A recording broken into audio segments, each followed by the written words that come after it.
vamos a ganar porque estamos haciendo trampa, pero la trampa se va a acabar en el momento en el que sea tan evidente y tanta gente se dé cuenta que cambiaremos los benchmarks. Hola a todos y bienvenidos a The Off-Road Investor, el podcast donde exploramos el innovador mundo de la inversión todoterreno. Únete a nosotros mientras simplificamos conceptos financieros complejos, conversamos con expertos líderes en el sector y analizamos aplicaciones prácticas del return stacking y otras estrategias de inversión disruptivas. The Off-Road Investor está aquí para guiarte más allá de las carteras de inversión tradicionales de acciones y bonos y ayudarte a pensar de manera diferente sobre la asignación de activos. Este podcast es solo para fines informativos y no debe considerarse como base para tomar decisiones de inversión. Para más información, visita returnstackportfolios.es. Hola a todos, bienvenidos al episodio 11 de The Off-Road Investor. Soy Rafa Ortega de Return Stack Portfolios y me acompaña Rodrigo Gordillo de Return Stack Portfolio Solutions y Resolve Asset Management. ¿Qué tal, Rod? ¿Cómo estás? Bien, Rafa, ¿cómo estás tú? Pues muy bien, aquí celebrando otro mes más en el mundo de return stacking en España, con ya más de 100 inversores en las carteras y en el nuevo fondo de inversión, Return Stack Off-Road Field. 17 millones de euros en el fondo. Cada vez que hablamos hemos subido ya las cifras que no paran de subir. Realmente todas las semanas nos está contactando gente y bueno, comentábamos antes de empezar una primicia que mientras estamos grabando esto no lo sabe aún nadie. Para cuando salga el episodio seguramente ya será público, pero ahora Return Stack Portfolios va a estar también en MyInvestor. MyInvestor es el banco digital o neobanco que se hacen llamar más importante de España, con uno de los robo-advisors también más importantes de España. Y desde ese robo-advisor, dentro de muy poco, vas a poder invertir en carteras indexadas tradicionales, pero también en carteras de indexación alternativa o en nuestras carteras que utilizan return stacking. Y creo que eso es un hito brutal. Desde luego es el primer robo-advisor que va a introducir algo de estrategias alternativas y sobre todo lo que hace es que ahora sí que cualquiera en España con cualquier nivel de patrimonio, esto lo digo un poco entre comillas porque aún hay que ver los detalles, seguramente vamos a empezar un poco poco a poco, pero ahora sí que ya tenemos la puerta abierta a que cualquiera desde el mínimo puede invertir en un portfolio como el que hemos ido describiendo en este podcast, que es algo de lo que estoy muy orgulloso, la verdad, porque empezamos con mínimo de 1 millón y, bueno, empezamos sin saber si se podía hacer realmente, ¿no? O sea, empezamos el podcast pensando en que, bueno, esto es una cosa que podría en algún momento implementarse en Europa y ahora estamos aquí. Así que, Increíble, la verdad es que tanto ha cambiado para el inversor pequeño. Esa idea de solamente darle acceso a gente con plata a estrategias que valen la pena, siempre me ha fregado. O sea, siempre, desde que empecé en la industria, ¿no? O sea, no lo podía creer, pero era la única manera de hacer lo que quería hacer. En los últimos 2 años hemos logrado algo que yo pensé que en mi vida no íbamos a poder hacer. O sea, invertir como una buena. Es un buen fondo de pensión, digamos, del tamaño menos de 15 billones de dólares, porque más de 15 no pueden implementar esto. Si lo único que les queda es hacer fondos privados. Es realmente impresionante. Y que tú lo hayas logrado en España, eso sí, olvídate, en Europa no me lo hubiera imaginado. pues ahí seguimos. Bueno, en Europa, que yo sepa, yo últimamente cuando explico esto digo, bueno, os voy a explicar una cosa de la que soy, aparte de un amigo mío que se llama Rodrigo, la única persona que habla de esto en español. Y siempre digo, sin contar a Rod, ¿no? Pero es que no hay mucha gente que se haya dado cuenta aún en el espacio ese entre retail, ¿no? Y no gran institución, sino entre retail, asesor. De hecho, hace poco salía el segundo ETF de Wisdom Tree que aplica algún elemento de portable alfa con esa idea, ellos lo llaman Efficient Core. Y de nuevo soy el principal inversor. Y el tipo de Wisdom Tree me llama siempre y me dice, oye, han hecho, porque yo topo el máximo que me permiten siempre, tengo más de un 25% del ETF, soy yo. Increíble. Nadie más encaja. Claro, claro. Y yo le digo, pero cuando haces, o sea, cuando vas a presentar esto a asesores, inversores, tal, no lo entienden, porque yo no lo entiendo. Digo, o sea, no entiendo cómo, No entiendo cómo no lo entiende. claro, o sea, no entiendo. Y claro, al final es que hay muchas barreras en realidad y muchas personas, ¿no? Que tienen que tomar una decisión. Igual tú lo ves claro, pero tienes un jefe, el jefe se lo tienes que explicar tú, ya no se lo explicas igual, el jefe se lo tiene que explicar a otro, que tampoco se lo va a explicar igual, y ahí hay un teléfono loco que hace que sea muy difícil. Yo tengo la suerte en Antbank de que tengo un mandato libre y puedo diseñar mis propias estrategias y siempre que cumplan con los criterios de normativa, ¿no? O sea, con cierta supervisión, pero puedo hacer lo que me parece que es lo mejor y bueno, pues ahí seguiremos. ¿Sabes lo loco de todo eso? Estuve hablando con la cabeza de estrategias alternativas del Toronto, de Ontario Teachers Pension Plan, que es uno de las pensiones más grandes del mundo, ¿no? Y más reconocidos, avanzados. Canadá, las pensiones de Canadá son impresionantes. Hablé con el de Toronto Teachers, hablé con el Canadian Pension Plan también. Y uno de ellos me dijo, mira, lo loco de esta industria es que todos estudiamos lo mismo. Todos aprendimos Markowitz, es la frontera eficiente, ¿no? Y después vino Tobin y William Sharp y crearon la idea de que tienes que encontrar el portafolio más eficiente dentro de esa frontera. Y la mejor cosa que uno puede hacer es o agregar efectivo para disminuir el riesgo o incrementar el portafolio, el riesgo del portafolio con palanca. Y te da más retorno por igual de riesgo que harías yéndote más renta variable. Y dijo, todo el mundo paró en Markowitz y se olvidó de Tobin y Sharp. Nadie en la industria lo aprendemos, pero nadie lo tomó, nadie hizo nada al respecto. Y han pasado 70 años y recién estamos regresando a estas ideas que ganaron el premio Nobel para implementar a la persona cotidiana. Y toda esta gente, todos estos niveles de asesores y jefes que simplemente no les hemos dado la oportunidad de reeducarlos al primer capítulo de tu primer libro de finanzas cuando empezaste en la industria, ¿no? O sea, todos lo sabemos y pocos lo implementamos. Pocos CFAs entienden lo que estamos diciendo. Sin embargo, es fundamental a la teoría de moderna de portafolios, ¿no? Es impresionante, pero Pero es que cuando la enseñan, también te diría que cuando la enseñas, yo el otro día tuve que dar una clase justamente en un máster sobre diseño de carteras. Pero yo estaba dando la clase como va enfocada a unos alumnos que tienen que luego aprobar un examen, estoy explicándolo para que aprueben el examen. Pero mientras yo estaba viéndolo, estaba diciendo, me estaba mordiendo la lengua porque estaba viendo la gráfica de la frontera eficiente, luego te ponen la cartera tangente, esta es la versión más eficiente dentro de esa curva de eficiencia entre acciones y bonos, para los que sepan de lo que estamos hablando, y luego te ponen la línea de capital, ¿no? Y entonces la línea de capital es exactamente lo que estás hablando tú, es buscar la cartera más eficiente, desapalancarla con efectivo. Porque claro, si es la más eficiente, ¿para qué voy a hacer otra cosa? Entonces, si quiero menos riesgo, simplemente incorporo activo libre de riesgo. Y si no hacia arriba, esa misma línea te da, con apalancamiento la subes para arriba. Pero eso había una frase debajo de ese gráfico. Y ya siguiente punto. Entonces, ¿sabes? 4 folios para explicarte la curva, una frase para la línea. Y yo estaba pensando, buah, claro, pues bueno, pues nada, siguiente tema, ¿no? Pero sí, no, le pone muy poco tiempo al tema.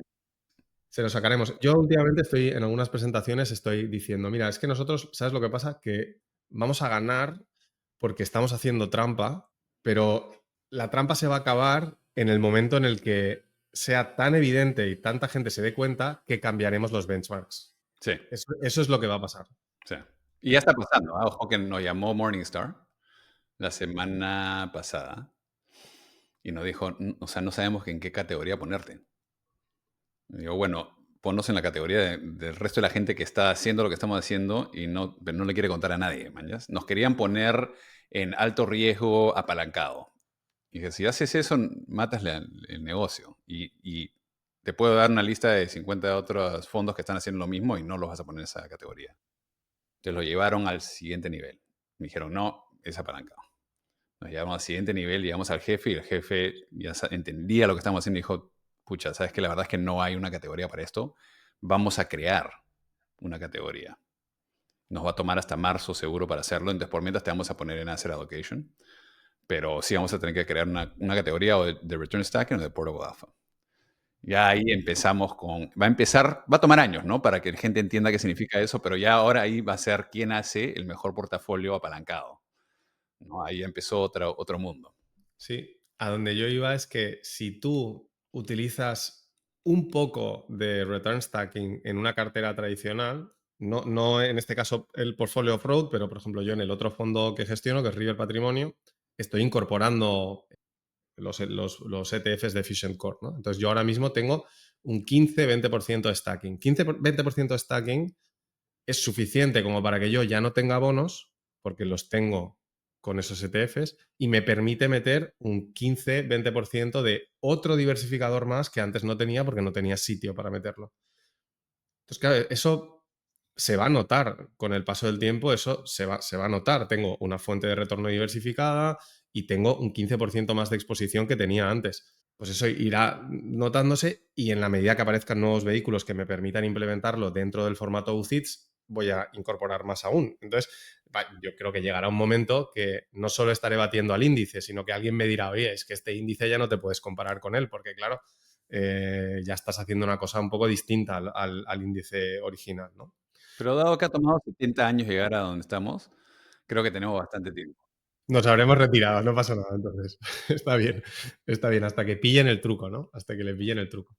Bueno, pues Rod, yo quería, de todos los temas que se han ido hablando en el mundo del return stacking durante este mes, coger algunos y entrar un poco más en detalle. Y el más interesante para mí, que ha sido uno en el que empezó como un pequeño cruce de emails y ha acabado en que hemos hecho realmente un cambio en la cartera, es la idea de empezar a diversificar los diversificadores en la cartera off-road y pusimos el ojo en Bitcoin y oro. En el diseño original solo contemplábamos la inversión en oro, aparte de carry, aparte de trend, aparte de acciones y bonos. Y en el diseño actual estamos utilizando uno de los ETFs que hay en Estados Unidos que te permite hacer return stacking con oro y Bitcoin para incorporar el cripto activo en la cartera todoterreno, pero atendiendo a unos criterios de equilibrio de riesgos que planteaste tú en una serie de escritos.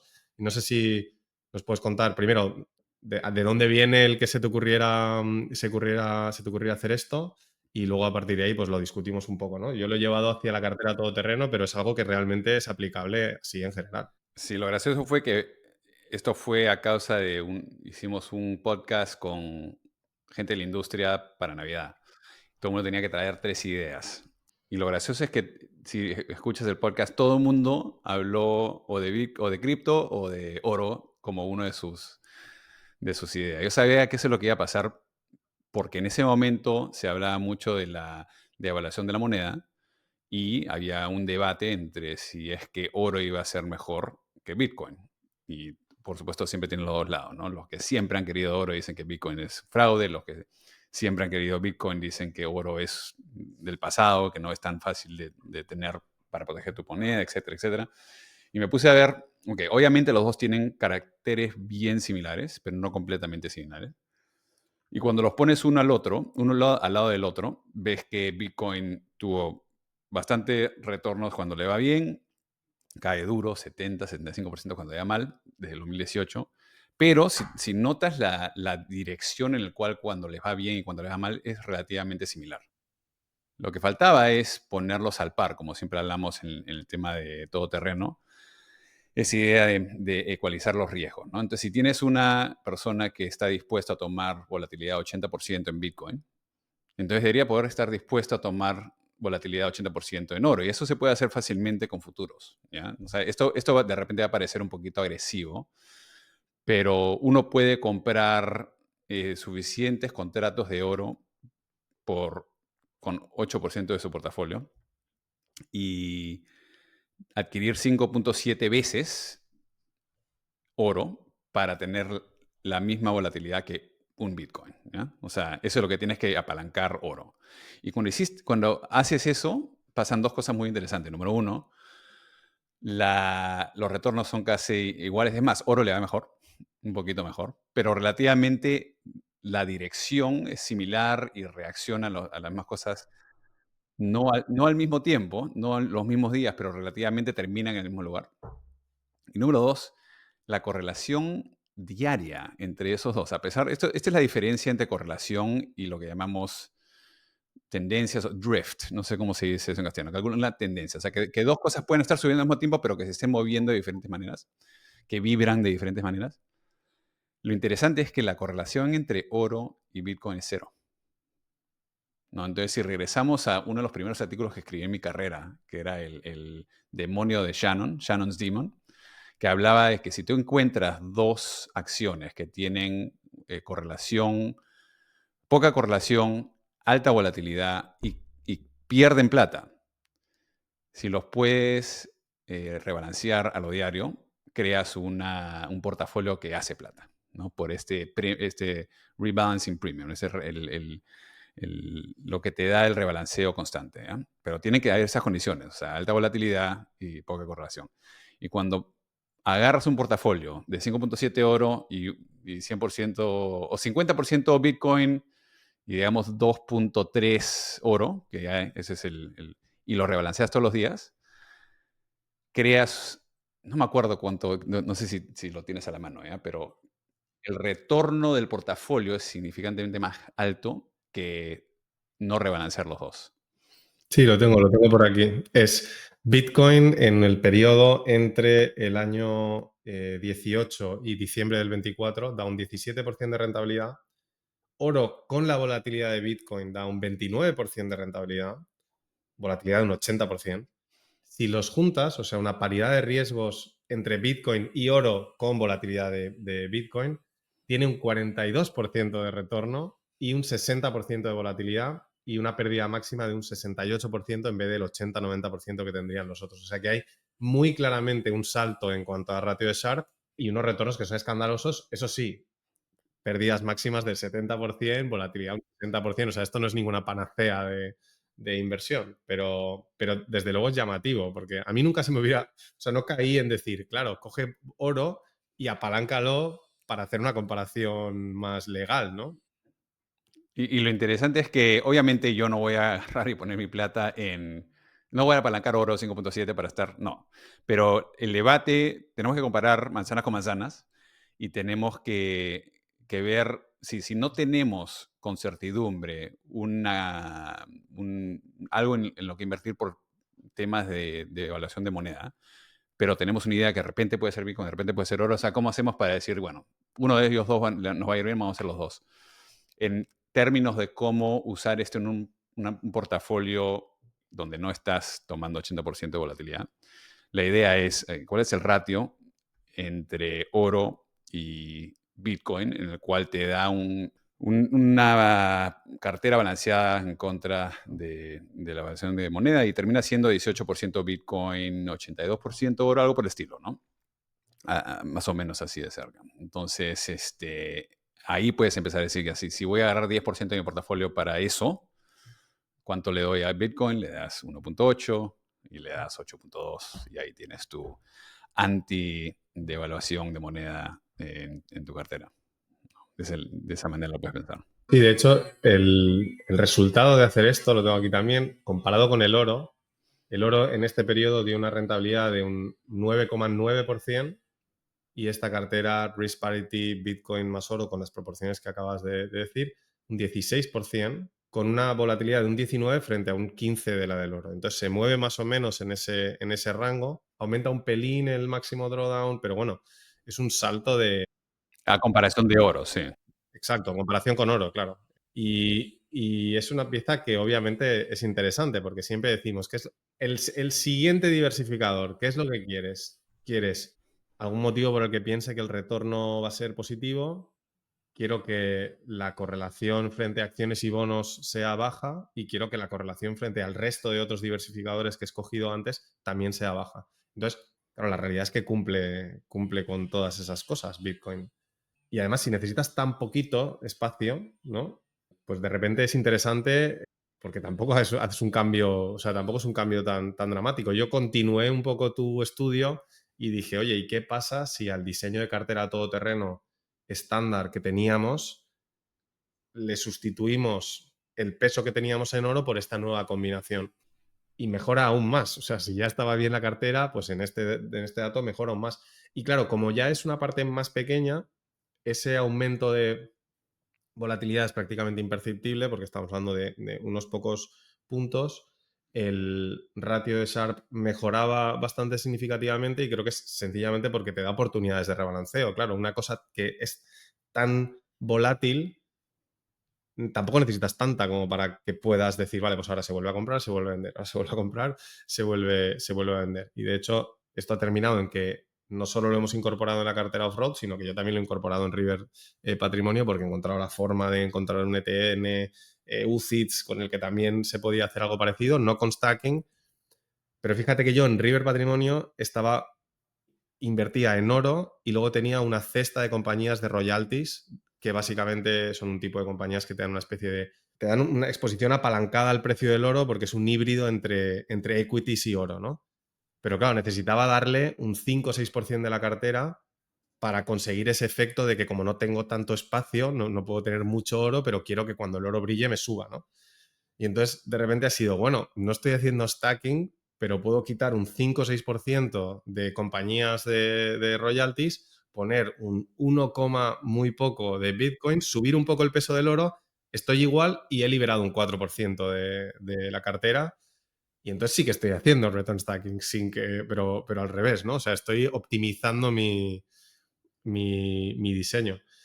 Y últimamente estoy todo el rato dándole vuelta a todo, ¿no? Oye, habrá otra forma, o sea, todo el rato estoy viendo todos los activos a ver si encuentro la forma de, oye, solo necesito algo que tenga la misma, como decías, ¿no? Esa misma tendencia que más o menos estructuralmente pensemos que está encaminado a hacer lo mismo en los mismos escenarios y entonces la versión un poquito más volátil, desde una perspectiva de eficiencia en diseño de la cartera, es siempre la mejor porque necesito menos espacio y me puede dar más opciones de incorporar más cosas, ¿no? Luego, evidentemente, luego hay que todo reequilibrarlo con el resto. Otros ejemplos de eso que siempre hemos usado nosotros es, puedes comprarte bonos de gobierno de 2 años y apalancarlo, o puedes comprarte bonos de gobierno de 30 años y no apalancarlo. La volatilidad del Treasury de 30 años en Estados Unidos tiene la misma volatilidad que renta variable, ¿no? No tienes que hacer nada de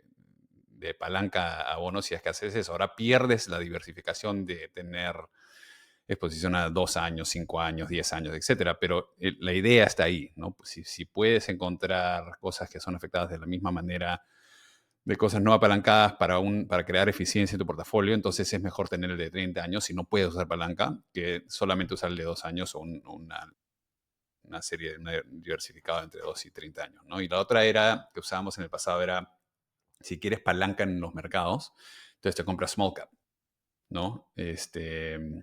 Small cap es básicamente compañías pequeñas que usan más palanca y necesitan constantemente conseguir dinero para cuando le va bien, le va bastante bien, cuando le va mal, le va bastante mal. Y es algo como 1.5 el riesgo que comprarte un blue chip ETF, ¿no? Entonces hay maneras de pensarlo sin palanca directa, o sea, es palanca indirecta en lo que estás usando. Estás usando la palanca dentro de las compañías que estás invirtiendo, ¿no? Entonces, siempre hay truquitos ahí que puedes hacer para no usar palanca directa. Y eso es lo que uso bastante, ¿no? Esa idea de que no, palanca es mal, palancar está mal. Y hablo con los profesionales y le digo, ¿cuánta palanca crees que tiene el S&P 500? Como que palanca. Sí, es aproximadamente 3 veces. Si vas al nivel del balance sheet, eso es lo que están usando, simplemente no lo estás viendo. Entonces, es interesante cómo todo se esconde. La palanca se esconde por todos lados, pero el mundo funciona a través de la palanca, para nosotros usarlo apropiadamente. Antes de pasar a otro tema, me acaba de salir me ha venido algo a la cabeza sobre Bitcoin también que observaba cuando estuve haciendo estas simulaciones de la cartera todoterreno y una de las cosas que vi Es que, claro, la cartera todoterreno tiene, desde una perspectiva de inversión tradicional, una pega que le puede poner gente es que tiene poca renta variable. Tiene poca renta variable porque queremos buscar ese equilibrio entre renta fija, renta variable, el resto de piezas, y entonces cuando haces un estudio de volatilidades, te sale poco peso. Lo que ocurre con Bitcoin es que Bitcoin, en el análisis también de correlaciones, y creo que por la propia naturaleza del activo, es un activo más procíclico. Tiene sentido que cuando hay más liquidez, las cosas van bien, aquello vaya a subir más que cuando no, ¿no? Y entonces, al incorporar un poquito de Bitcoin a esa cartera todoterreno, esos momentos en los que la cartera todoterreno se quedaba un poquito atrás, de repente no se notan tanto porque le has dado un activo híbrido que con poco peso se nota mucho y en esas fases de crecimiento de renta variable también te da un extra y entonces eso era uno de los motivos también por los que el backtest salía un poco mejor, ¿no? Y es porque, claro, estás compensando también la pega que le podríamos poner a la cartera todoterreno de que quizá tiene un componente menos vistoso en los momentos de crecimiento del ciclo. Pasemos al segundo tema también de cambios que ha habido dentro de la cartera todoterreno, también vinculado con qué estáis haciendo al otro lado del charco en Return Stack Portfolio Solutions, donde seguís incorporando nuevos ETFs y el último ETF en sumarse a la línea de Return Stacking es una estrategia que combina activo tradicional y una estrategia de la que no habíamos hablado hasta ahora, pero que es un viejo conocido, yo creo, en el mundo de la inversión, que es Merger Arbitrage, que en castellano es como fusiones y adquisiciones o arbitraje de fusiones o adquisiciones. Entonces, esto es algo que creo que es bastante intuitivo, pero que puede que muchos oyentes no hayan escuchado antes. ¿Cómo explicarías el por qué hay un arbitraje cuando se produce una fusión o una adquisición y por qué deberíamos de ganar dinero apostando por ese arbitraje? O sea, ¿qué es la estrategia de Merger Arbitrage? ¿Por qué funciona? Sí, como toda inversión que tiene algo fundamental en términos de riesgo, tienes que entender que si no hay, como Corey siempre ha dicho, ¿no?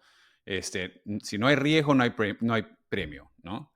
Entonces, tiene que haber algo de riesgo que estás tomando cuando inviertes en algo que piensas que a largo plazo te dará un retorno más allá de lo que te podría dar el efectivo.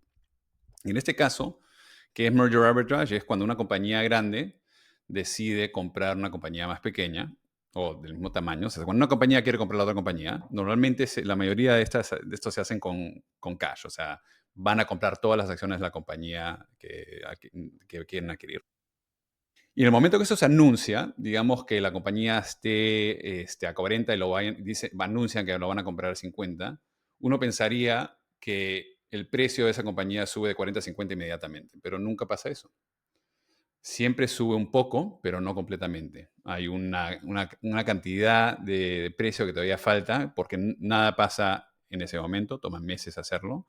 Muchas veces tienes que conseguir permiso de las áreas regulatorias para que te digan si es que estás creando un monopolio o no. Entonces siempre hay riesgo de que los reguladores digan no te vamos a dejar.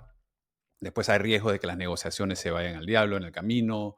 Entonces es un anuncio para una intención de hacer un merger si es que todas esas cosas pasan. Entonces esa diferencia es el riesgo que uno tomaría o es el premium que vas a ganar si es que el merger funciona. Y también esa diferencia entre el precio en el cual sube y el precio donde estabas antes es el riesgo que estás tomando que vas a bajar si es que no, si es que todo se va al diablo. Entonces estás tomando un riesgo activo. No todas las adquisiciones salen como uno pensaría. Entonces, ese es el tipo de riesgo que uno tiene que tomar para adquirir un premium, ¿no? Y después la pregunta es, ¿cómo puedes hacer para minimizar tu riesgo y maximizar tu retorno? Y hay diferentes maneras hay muchas maneras de ver el tema. Puedes hacerlo fundamentalmente, llamar a las compañías que están comprando y vendiendo, entender el management, o sea, realmente lo tradicional o cuantitativamente. Cosas como qué tan grande es la compañía que está siendo adquirida, sabiendo cuáles son las medidas que los reguladores dicen, esto no me gusta. Cuánto tiempo está tomando a que se cierre este contrato. Cuando más tiempo toma, menos chances que cierre y menos riesgo quieres tomar. Y así hay una serie de factores que uno puede tomar para minimizar el riesgo y maximizar el retorno. Y en este caso, la estrategia es una estrategia cuantitativa de un grupo fuera de Israel que ha estado haciendo esto por varios años y les ha ido muy bien.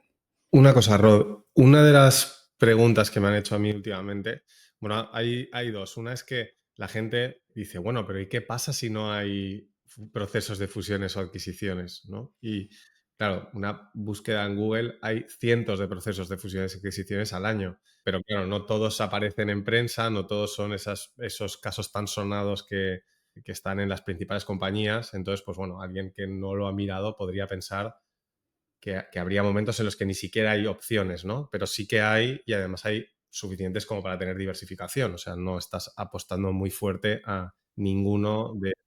Y también o sea, cuánto le damos uno a otro va a variar dependiendo del riesgo que vemos en ese tipo de merger. También, o sea, queremos tener una cantidad de concentración para tener un buen retorno. O sea, tampoco no queremos adquirir. Tú vas a ver muchos de los que ya han existido por varios años, básicamente están tomando todos los que existen y están agarrando el long-term premium, que termina siendo un poquito más allá que cash. Si quieres tener un poco de alfa, no hay más de 20 acciones que estamos usando en cada momento. O sea, máximo 20, pero hay momentos en el cual simplemente no hay suficientes de estos mergers que han pasado las pautas necesarias para que entre al portafolio. Entonces, la última vez que chequeé, tenemos como 4 o 5 de estos, no tenemos 20. Entonces, para adquirir este risk premium tienes que tener bastante protección para que no explote tu portafolio. Y hay veces que significa estar en cash y hay veces que significa estar en 20 acciones. En este momento estamos más cautelosos, ¿no? Pero de lo que se ve parece que van a haber bastantes mergers este año y van a haber oportunidades. Pero aproximadamente creo que es 250 para arriba al año que puedes elegir. Ese es el dato que me sonaba a mí, cientos al año. Desde una perspectiva de diversificación estructural, ¿esto dónde nos deja? Porque claro, tú estás aislando, o sea, no estás invirtiendo en renta variable realmente, por lo tanto, pues el retorno no dependerá de lo que haga la renta variable, no tendría por qué. Obviamente esto no es renta fija, pero nos deja en que estás aislando el riesgo de que salgan o no salgan estos procesos. Entonces te estás exponiendo a algo que no tiene nada que ver con la inversión tradicional. Eso es lo que vemos también cuando lo llevas al terreno cuantitativo, ¿no? La correlación es baja con el resto de piezas. Esperamos que sea positivo porque la mayoría de deals acaban ocurriendo. Ese sería el motivo detrás de por qué queremos exponernos a esto. Se acaban cumpliendo y tú acabas recortando esa distancia. En términos de rentabilidad y de volatilidad, ¿dónde se mueve esta estrategia? ¿Con qué podemos compararlo? De hecho, vosotros lo habéis combinado con bonos, no con renta variable, como otros ETFs. O sea, ¿cuál es el pensamiento detrás de todo esto? Sí, la verdad es que el tema acá sobre lo que es merger arbitrage, es porque ha sido popular y bien atractivo a través de los años, es porque es muy baja volatilidad. No, piensa lo que pasa. O sea, tienes tu acción que están dando, viene alguien para adquirirlos, inmediatamente sube cerca al precio de adquisición. O sea, si dijeron 50, eso no cambia. O sea, te vamos a comprar a $50. Lo único que va a variar es, si estábamos de 40 y subió a 44, de repente sube a 45, 43, dependiendo de lo que el mundo piensa que está pasando con la chance de adquisición o no. Pero esa acción, de pronto su volatilidad baja tremendamente y se queda estancada entre 40 y 50 y algo por el medio, ¿no? Entonces, ya naturalmente estás saliendo de la volatilidad de mercado, ¿no? Si hay un caos completo donde todas las acciones caen, como en el 2020, le va a afectar un poco, pero igual ahí se mantuvieron relativamente estables porque cuando tú anuncias que quieres comprar una compañía, los reguladores te hacen bien difícil el decir, no, ya no quiero. Piensa lo que pasó con Elon Musk, ¿no? Elon se metió, puso su punto de adquisición y en un momento dijo, ¿sabes qué? No quiero, me están tratando de hacer cosas que no quiero hacer. Y los reguladores de dinero me hicieron piña. O sea, ya pusiste tu nivel de adquisición, lo tienes que comprar a eso y lo obligaron a que compre. Entonces, aún en momentos como 2008, 2020, todas estas adquisiciones tuvieron que pasar. Y las compañías lo tuvieron que comprar a pesar del estado global, ¿no? Tiene sentido porque has eliminado un montón de incertidumbre en cuanto a cuánto vale esto, ¿no? Porque vale lo que alguien está dispuesto a pagar. Y si esta persona está dispuesta a pagar X y está claro y lo va a comprar todo, pues claro, hemos quitado muchísimas variables, ¿no? De la ecuación. Así que normal que tenga baja volatilidad. Exactamente. Y la verdad es que la volatilidad termina siendo algo como 4 o 5%. Entonces, ¿por qué lo juntamos con bonos? Entonces, tienes la base es bonos de gobierno, entre 2 y 30 años. ¿Ya? Y, porque no, bueno, y tienes eso y después estamos agregando un risk premium que tiene cero correlación con equities y bonos, baja correlación. Tiene baja correlación con carry, baja correlación con managed futures, porque tiene otra vaina que no viene de nada de lo que hemos hablado en el pasado. Y cuando comparas esa combinación de $1 a bonos de gobierno y $1 a merger arb, la volatilidad de ese portafolio termina siendo relativamente similar a una cartera de renta fija corporativa. Ahora, ¿por qué es interesante eso, comparar esos dos? Porque en los dos casos estás invirtiendo en dos cosas diferentes. Cuando tú compras una cartera de renta fija corporativa, en realidad estás comprando un porcentaje de renta fija del gobierno en el cual esas compañías están y un porcentaje del equity risk premium, del retorno que te da renta variable, porque estás comprando el riesgo de la compañía, ¿no? Estás comprando el riesgo de la compañía, pero como están más altos en términos de que si la compañía se va en bancarrota, ¿quién puede cobrar primero? Entonces hay una estabilidad que es bien parecida a la renta fija del gobierno. Entonces, cuando tú agregas un portafolio de renta fija corporativa en un portafolio que es renta variable y renta fija y le agregas ese tercero, lo único que estás haciendo es agregando un poquito más de tus bonos y tu renta variable. No estás agregando diversificación, desafortunadamente, ¿no? O muy poca diversificación. Realmente hay un poquito porque estás diversificando las compañías. Sí, yo ese es un activo que siempre he terminado excluyendo de mis diseños porque al final era como, bueno, es que no, realmente no le veo, o sea, me parece una manera de engañar un poco cuando tienes una cartera de renta fija, meto un poco de renta fija corporativa y le subo la rentabilidad, pero porque me estoy exponiendo a equities, entonces nunca le he visto mucho el encanto, ¿no? En una cartera tradicional. Aunque bueno, sí que es verdad que por mandato, ¿no? Hay gente que simplemente por mandato tiene que tener.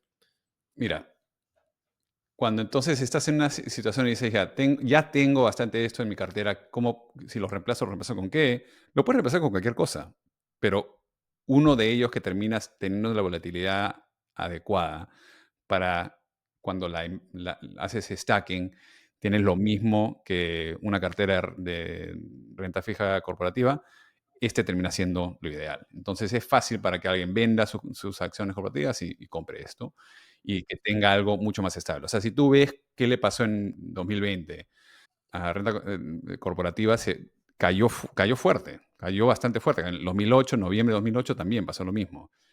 Sin embargo, merger arbitrage casi no se movió, se cayó un poquito, pero se quedó relativamente estable. Entonces, no es contracíclico en los momentos de más dolor, pero es mejor de lo que tendrías con la alternativa.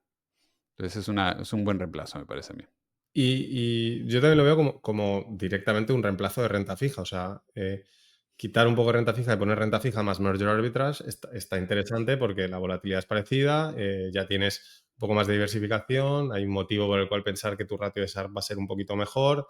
Entonces lo veo también en esa línea de diversificación de los diversificadores, ¿no? Y de hecho hemos incorporado en el margen un poquito también en off-road.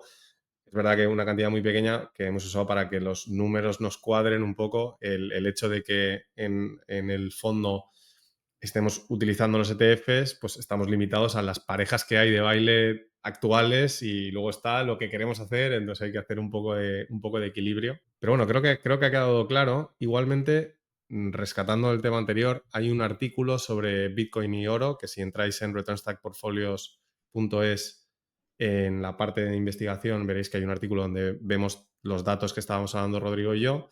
Y dentro de poco, en estas próximas semanas, saldrá también un artículo explicando qué es Merger Arbitrage, algunos datos y algunos ejemplos para quien quiera verlo. Por supuesto, si os vais a la versión en inglés de todo esto, aquellos que podáis hablar inglés o no os moleste leer o utilizar algún traductor online, tenéis un montón de información en returnstackportfoliosolutions.com y en la propia página de los ETFs, ¿no? Que es returnstackedetfs.com.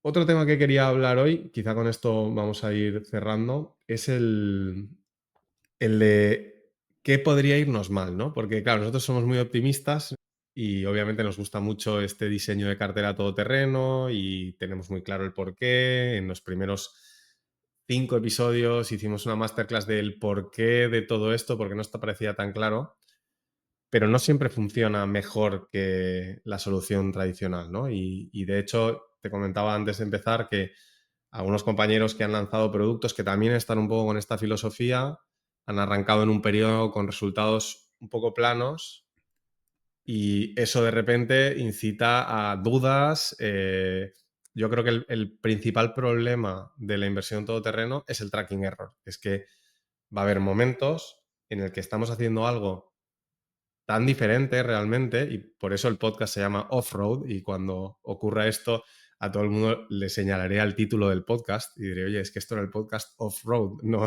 no era el podcast por el mismo camino que todos los demás.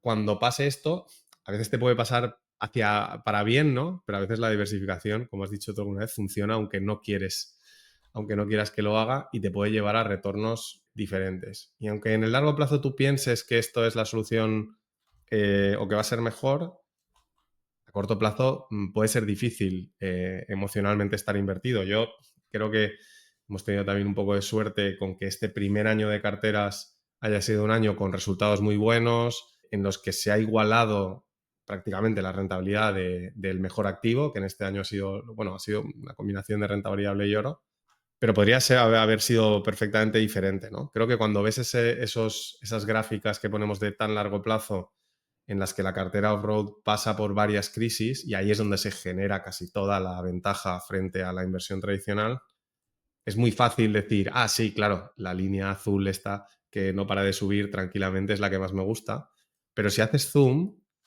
hay muchos periodos de 1 año, 2 años, 3 años, donde la cartera lo hace bastante peor que una cartera, ya no el SP500, una cartera 60-40, una cartera, vamos, mucho menos volátil. Y cuando llegue ese momento, que llegará, pues hay que tener claro qué es lo que estamos haciendo y por qué lo estamos haciendo. Ese es para mí el principal punto débil, ¿no? El que la gente entienda qué es lo que estamos intentando hacer y por qué lo hacemos y que se mantengan invertidos en esos momentos. No sé tú cómo lo ves, Rod. Estoy tratando de ver los últimos momentos acá de la cartera. Lo que termina pasando es gente que de repente vio que la cartera todoterreno estuvo en bajos dígitos o que no se movió mucho, es después, los que invirtieron después de la caída del 2022, ¿no? Donde la cartera todoterreno le fue relativamente bien. Y una cartera 60-40 ha caído y le ha tomado 2 años para regresar a lo que había, para darle al paso a la cartera todoterreno. Y ahora en el último año ya los dos están subiendo relativamente bien, ¿no?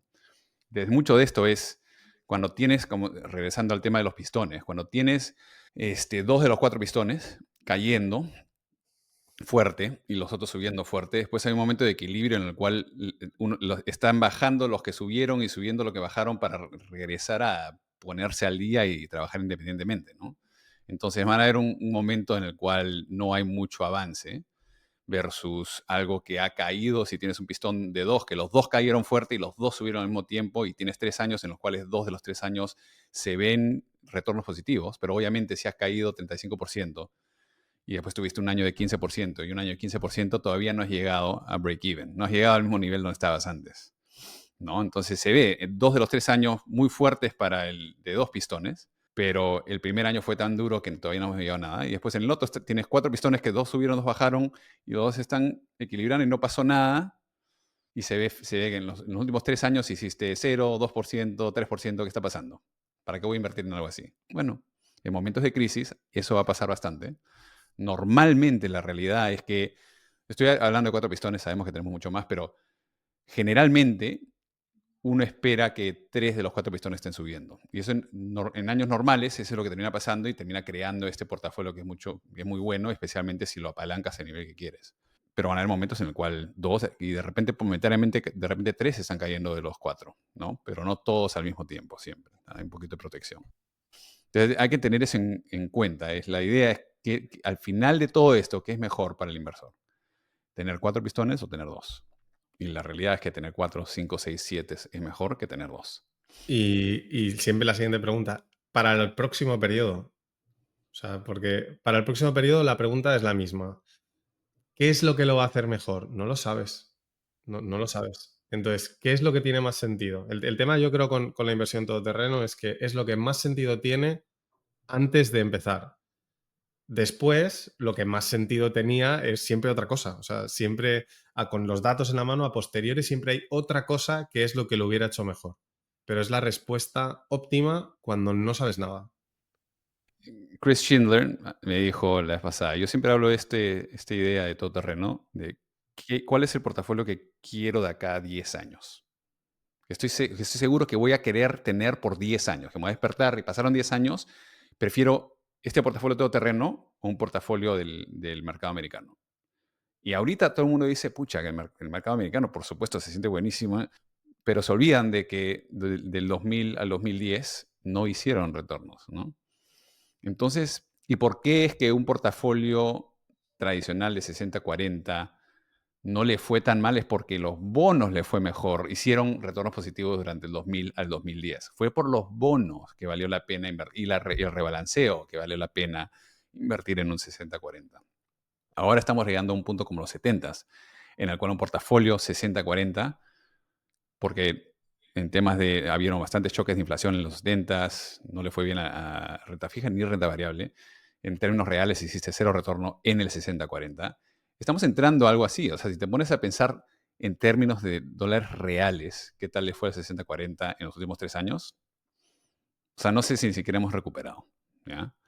Entonces, la idea es que quieres de acá a 10 años. ¿Qué te va a dar la chance de que vas a tener un portafolio relativamente bueno de acá a 10 años? ¿El que tiene 7 pistones o el que tiene 2? ¿No? Y olvídate lo que piensas que sabes que por seguro va a pasar en este un pistón. No sabes. No sabes. Y si sabes, estarías haciendo toda la plata del mundo, dando consejo de inversión. No necesitas estar escuchando este podcast.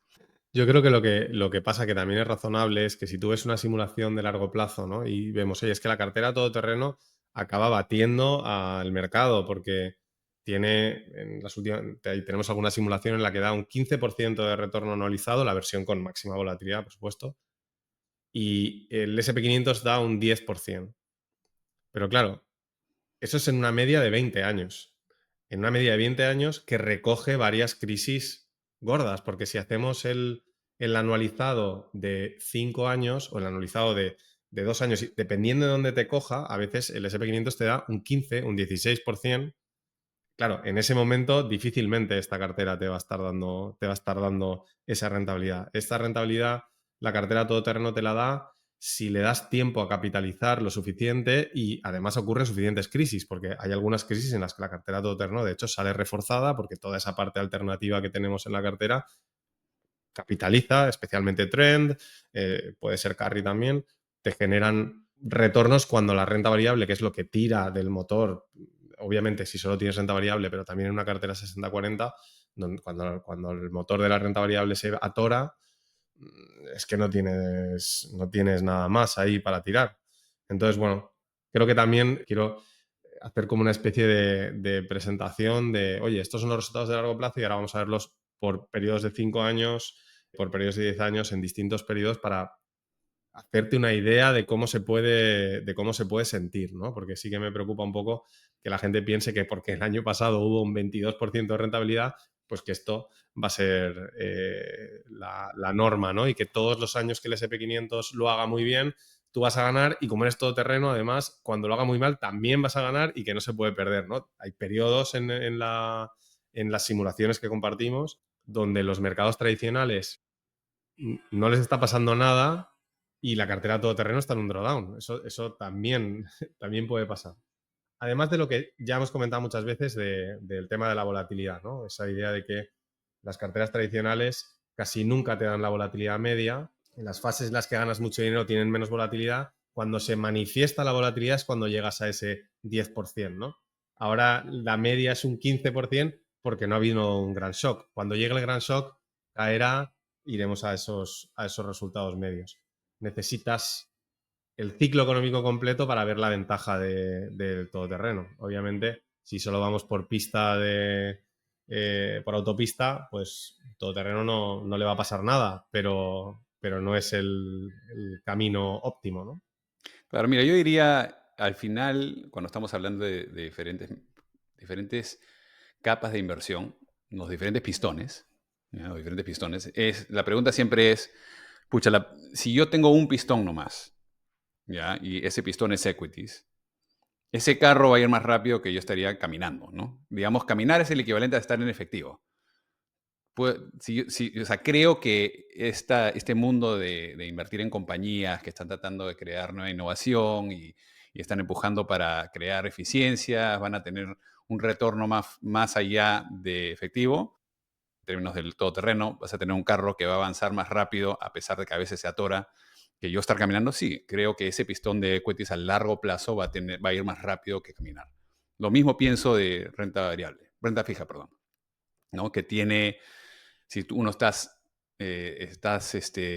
dándole plata a alguien que te va a repagar en 30 años, te está dando un préstamo y no vas a poder tener acceso a tu plata por 30 años, te van a pagar más a largo plazo. Hay lo que se llama el term premium, que termina siendo 2-3% por encima de cash, ¿no?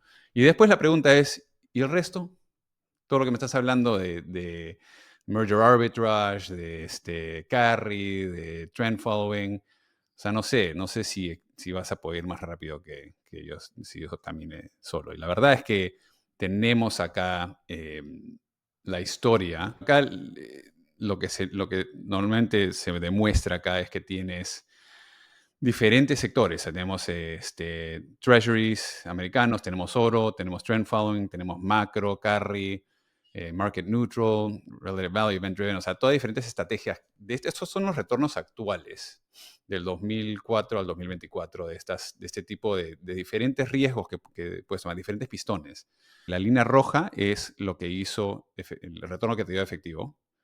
Y después el resto son estos pistones que hicieron plata, ¿ya? Entonces, hicieron plata y se movieron de diferentes maneras a cada uno. Entonces, si te pones a pensar, al final, si cuando estás pensando en un portafolio de acá a 10 años, lo que no sabemos es cuál de estos bloques le va a ir mejor. No tenemos idea. Pero sí tenemos idea de que todos estos están tomando riesgo idiosincrático, que históricamente, por razones fundamentales, tienden a tener retornos por encima de efectivo, y lo que queremos es agregar la máxima cantidad de pistones que podemos para tener la mejor chance de un retorno positivo por encima de efectivo de acá a 10 años. Esa es la idea, ¿no? Y acá estamos demostrando que existen, que como renta fija y renta variable tenemos confianza de que le van a ir bien. Nosotros también tenemos confianza de que todos estos le va a ir bien, pero lo que no sabemos es a cuál le va a ir mejor en nuestra vida. Entonces hay que diversificar. Ese es el punto.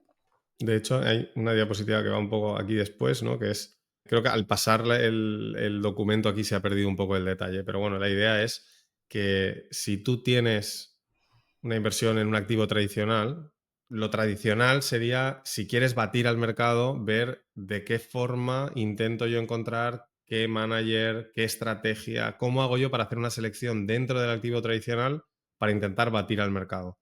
Con return stacking lo que estamos diciendo es qué es más fácil o qué es más inteligente, diría incluso. Hacer esto, que sabemos que es dificilísimo, que hay gente que lo consigue, pero que es dificilísimo, que la gran mayoría de fondos de inversión no lo consigue, la mayoría de profesionales no lo consigue, o encontramos una cesta de cosas que de media, un mix entre estos van a ser más rentables que efectivo. ¿Qué es más probable? Exacto. Es que no necesitas más, ¿no? Realmente para batir al mercado. Es encontrar cosas, ya te digo, que vayan a ser más rentables que efectivo, tener varias para diluir riesgos y colocarlas encima de tu cartera tradicional. Ese es el tema. Hasta que nos digan que esto es otra estrategia y nos cambien los benchmarks. Pero mientras tanto, esta es yo creo, la forma que más sentido tiene enfocar la inversión. Yo insisto muchas veces, saliendo un poco de off-road, que es return stacking lo puedes usar de dos formas. O para batir al mercado o para reducir tu riesgo o para el equilibrio entre estas dos, ¿no? Pero se puede usar para las dos, en realidad. Sí, o sea, uno puede, por ejemplo, lo bueno de Carry Trend es que no estamos restringiéndolos a que hagan este, algo neutro. Estamos dejándolos que si todas las oportunidades es comprar long, lo compras. Si todas las oportunidades es comprar short, lo vendes. Y siempre hay una mezcla. Y en momentos en el cual hay crisis, los dos le va muy bien en hacer históricamente retornos de doble dígitos positivos cuando renta fija y renta variable está cayendo. Entonces tenemos esa parte especialmente de diversificación en momentos de crisis, es importante. Ahora, cuando empezamos cosas como merger arbitrage, eso lo veo más como return stacking para retornos, que tiene un retorno más estable que crédito, año tras año. Cuando entra en caos, crédito cae fuerte, pero el merger arbitrage cae un poquito, pero con el tenerlo al par con renta fija del gobierno, que normalmente sube cuando hay crisis, termina no pasando nada, pero no te está dando ese nivel de diversificación en los momentos de crisis. Esos son los otros dos. Entonces, esa idea de balancear el portafolio para momentos de crisis y para momentos de retornos, creo que puedes diferenciar un poco sobre el tema, ¿no? Y hemos hablado de este tema antes, pero el tema de los first responders, second responders y third responders, a los que responden primero, segundo y tercero, yo creo que, o sea, primero son los de tail risk, long volatility. Los segundos son carry trend, que toma un par de días a semanas para ponerse al día. Y después, si digamos que tengamos 3 años de 2000, como tuvimos en el 2002 al 2003, que fue básicamente una caída del mercado constante, no por choque, sino porque entramos en recesión. En esos momentos, los que responden tercero creo que dirían son los que hacen return stacking para retornos, en el cual quizás cayeron un poquito con todos cuando pasó el 9-11, pero constantemente agregaron retornos en meses y años, ¿no? Que te da un mejor retorno que simplemente estar en equities. Entonces, esos, hasta los que son, los que responden en tercera, en un mercado negativo que dura años, van a agregar positivamente, van a crear un nivel de protección, pero ya a un nivel más largo, ¿no? Entonces, sí, esa idea de return stacking para retornos versus diversificación es interesante. No es completamente concreto, pero me parece un modelo muy interesante en el cual pensarlo. Es un espectro porque, como dices, algunos de estas piezas yo creo que yo por ejemplo, creo que Trend y Carry dan diversificación, pero también te pueden dar retornos. O sea, es una combinación y depende de cómo lo uses, porque lo puedes utilizar para equilibrar una cartera con otros activos o puedes decir, oye, simplemente lo coloco encima porque sé que va a dar rentabilidad por encima de cash y la volatilidad que añaden es marginal, tampoco es muy bestia. ¿Cuánto return stacking utilizo? Que es otra pregunta que te puedes hacer, no necesariamente tiene que ser siempre 100-100. O sea, una cosa es cómo lo estamos utilizando nosotros en la cartera off-road y luego es todas las posibilidades que hay de utilizarse. Puedes utilizar la cartera off-road como un building block para tu cartera con otras piezas. O sea, hay mil formas de utilizar la estrategia, está claro. Pues bueno, Rod, yo creo que lo podemos dejar aquí. Hemos hecho una hora, repasado un poco los temas de actualidad. Queda pendiente, yo siempre tengo la duda de cuál será el próximo producto con el que nos vais a sorprender, pero vamos a dejar un poco de esto en el aire, a ver si la gente tiene alguna idea o qué le gustaría, nos lo puede dejar en los comentarios del vídeo. Nos vemos en la siguiente, un gusto tenerte como siempre. Nuevamente, Rafa, como siempre. El panorama de la inversión todoterreno evoluciona muy rápidamente. Si tienes alguna duda o pregunta o quieres pasar de la teoría a la práctica, puedes ponerte en contacto con los presentadores en sus redes sociales que encontrarás en la descripción del podcast o visitar nuestra página web returnstackportfolios.es. Si este contenido te ha resultado interesante, suscríbete para no perderte los próximos capítulos y compártelo en tus redes sociales para que llegue a más gente.